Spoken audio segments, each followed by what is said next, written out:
పవత్ మీడియాకు స్వాగతం. హనుమాన్ జయంతి సందర్భంగా అంబర్పేట బురుజుగల్లి హనుమాన్ దేవాలయంలో ప్రత్యేక పూజలు నిర్వహించారు.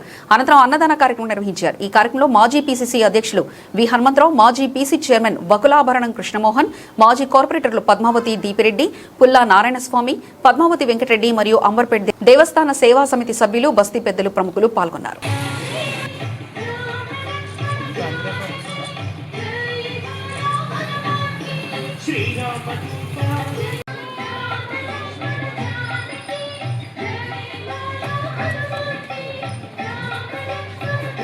మొత్తం ఇప్పనా సినన్నా మొత్తం ఇప్ప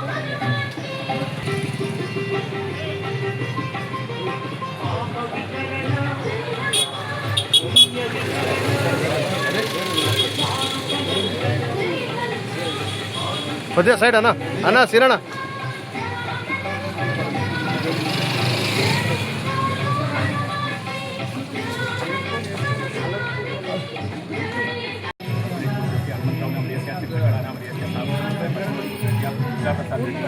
పద్మావతి నామధేయస్య సాగుపుత్రస్య లక్ష్మణరావు నామధేయస్య మహిళా నామధేయస్య సాగుపుత్రస్య హరి ఓం పుల్లస్య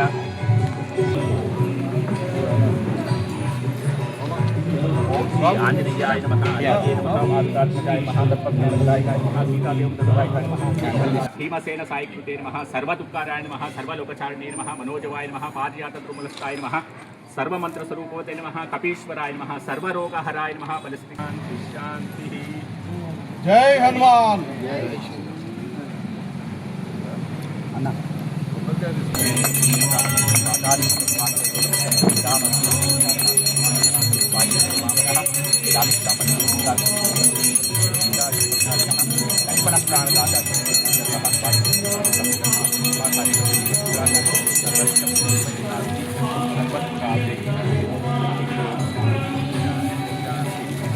बोलो पवन सुत हनुमान की जय।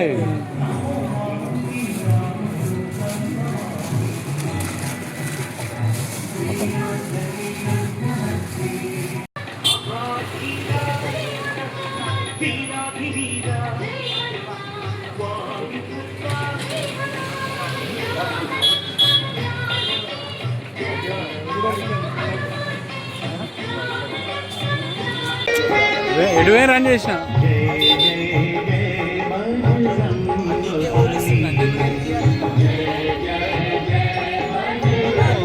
పెడతాగే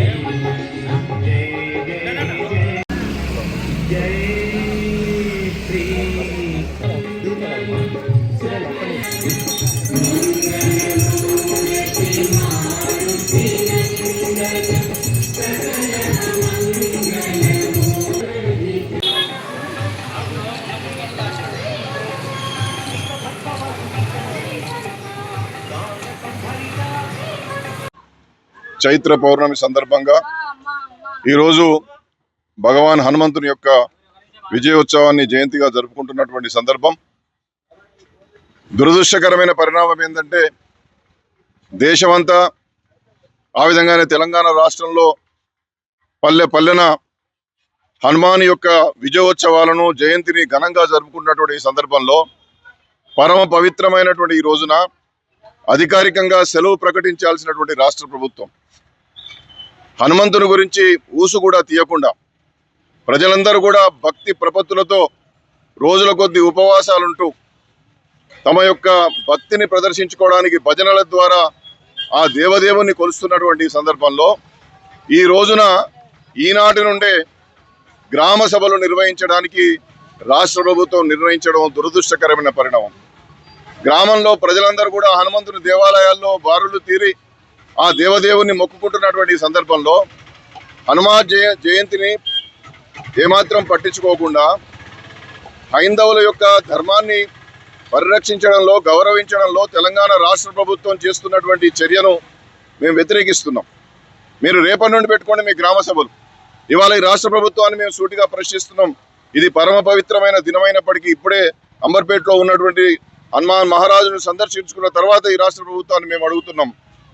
మీ జ్యోతిబా పూలే భవనంలో రాష్ట్ర ఉప ముఖ్యమంత్రి గారు నివాసం ఉండేటటువంటి పరిసర ప్రాంతాల్లో ఇప్పటికీ లక్షలాది మంది బారులు తీరి క్యూలు కట్టి మీకు అనేకమైన ఆర్జీలు ఇచ్చారు.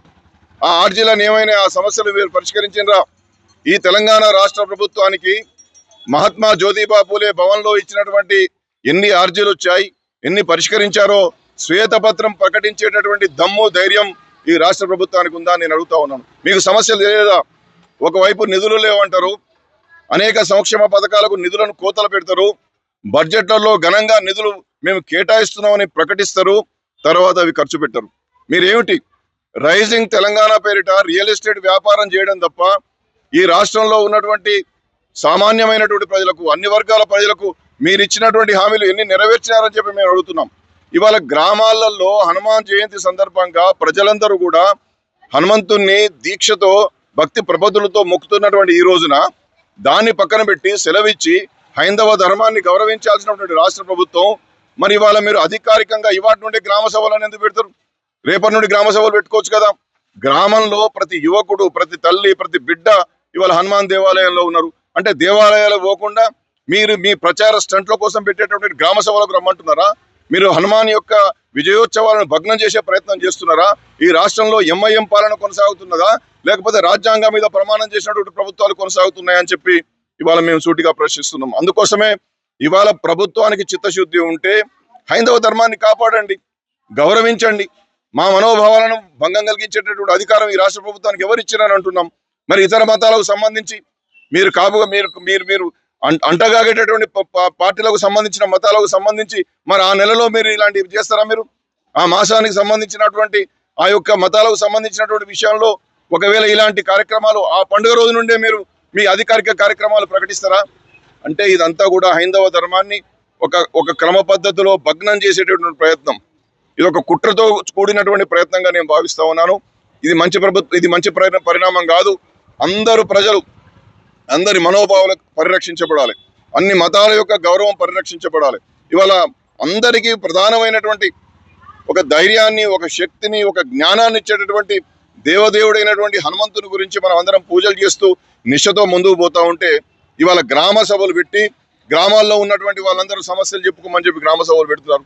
ఏ సమస్య తీర్చిందని చెప్పి లక్షలాది సమస్యలకు సంబంధించి ఆర్జీలు ఇస్తే చెత్తబుట్టలో పడేసినటువంటి ప్రభుత్వం మళ్ళీ కొత్తగా 90 రోజులు ప్రణాళిక రూపకల్పన చేయడం ఏంది?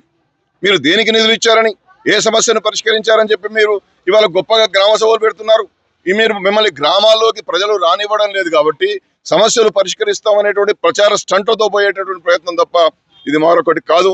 కాబట్టి మేము దీన్ని తీవ్రంగా ఖండిస్తా ఉన్నాం.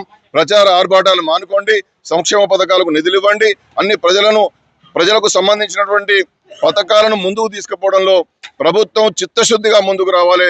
6 గ్యారంటీలు దాన్ని అమలు చేయలేదు, 420 హామీలు పూర్తి చేయలేదు.